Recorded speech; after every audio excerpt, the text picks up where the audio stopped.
வாங்க ஆடி மாதம் அம்மன் special recipes பார்க்க போலாமா?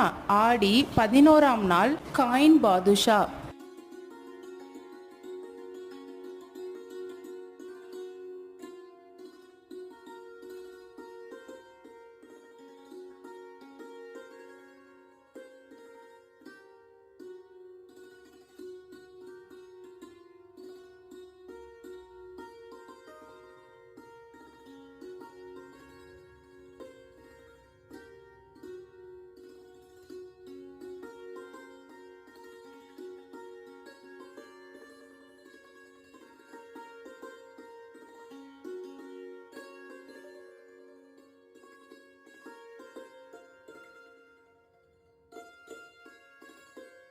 ஆடி மாதம் அம்மன் டெய்லி ஸ்பெஷல் ரெசிபிஸ் பார்க்க என் சேனலை ஃபாலோ பண்ணிக்கோங்க. டெய்லி ஈவினிங் 6 o'clock என் கூட நீங்களும் அம்மனை வழிபடுங்க, நல்லதே நடக்கும்.